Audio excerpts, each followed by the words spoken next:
Funky ఈ movie అయితే ఇప్పుడే చూసొచ్చా శ్రీరాముల థియేటర్ లో. ఇంకా మూవీ అయితే ఎలా ఉండకూడదని అనుకున్నాను, అలానే ఉంది. లాస్ట్ టైం శివకార్తికేయన్తో చేసిన మిస్టేక్ మళ్ళీ ఇప్పుడు విశ్వక్సేన్తో చేశారు. ఇద్దరికి అసలు సెట్ అవ్వలేదు ఈ typical Anideep KV comedy style అనేది. ఇంకా మూవీ అయితే అసలు ఎక్కలేదు. ఎందుకని డీటెయిలింగ్ ఈ వీడియోలో మాట్లాడుకుందాం. సో వీడియోని లాస్ట్ వరకు స్కిప్ చేయకుండా చూడండి.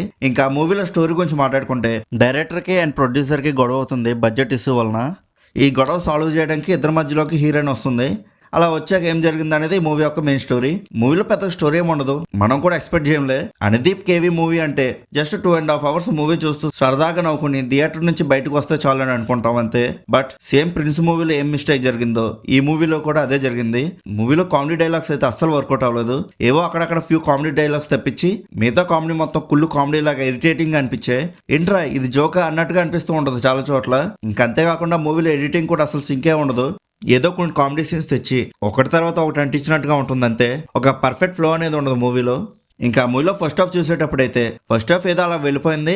సెకండ్ హాఫ్ ఫస్ట్ హాఫ్ కానీ ఇంకొంచెం బెటర్గా ఉంటే చాలని అనుకున్నా. బట్ సేమ్ ఫస్ట్ హాఫ్ లానే అనిపించింది సెకండ్ హాఫ్ కూడా. ఇంకా సెకండ్ హాఫ్ లో ఒక 10 minutes పాటు ఒక ఎమోషనల్ సీన్ కూడా ట్రై చేశారు. బట్ అసలు వర్కౌట్ అవ్వలేదు అది కూడా. మూవీలో ఫ్యూ గెస్ట్ అపియరెన్సెస్ కూడా ఉన్నాయి, అవి కూడా పెద్ద ఇంపాక్ట్ఫుల్గా ఏం అనిపించలేదు. ఇంకా మూవీ మొత్తం కంప్లీట్ అయిపోయాక ఆహా సూపర్ రా అని అనుకునే ఒక్క సీన్ కూడా లేదు ఈ మూవీలో. ఇంకా క్యారెక్టర్స్ పెర్ఫార్మెన్సెస్ గురించి మాట్లాడుకుంటే అందరూ చాలా బాగా చేశారు. కానీ విశ్వక్సేన్ గారికి ఈ టైప్ ఆఫ్ కామెడీ అసలు సెట్ అవ్వలేదు. సాంగ్స్ అండ్ బీజిఎమ్స్ అయితే ఓకే పర్లేదు అనే టైప్లో అనిపించే. మిగతా సాంగ్స్తో పోల్చుకుంటే రట్టంటో సాంగ్ మాత్రం నాకు బాగా నచ్చింది. ఇంకా ఓవరాల్గా మూవీ ఎలా ఉందని అడిగితే నాకైతే బిలో యావరేజ్గా అనిపించింది అంతే. ఒకవేళ మీకు ప్రిన్స్ మూవీ నచ్చుంటే ఈ మూవీ మీకు నచ్చచ్చేమో. ఇంకా మీరు కూడా ఈ మూవీ చూస్తుంటే మీకు ఎలా అనిపించిందో కింద ఉన్న కామెంట్ సెక్షన్లో చెప్పండి. అలానే movie updates and movie reviews కోసం మన సినిమా యాప్ ఛానల్ని సబ్స్క్రైబ్ చేసుకొని మర్చిపోకుండా బెల్ ఐకాన్ కూడా ఆన్ చేసి పెట్టుకోండి. మా వీడియోస్ మీరు మిస్ అవ్వకుండా చూడగలుగుతూ ఉంటారు. సో ఇంకా మళ్ళీ మనం నెక్స్ట్ వీడియోలో కలుసుకుందాం. బాయ్.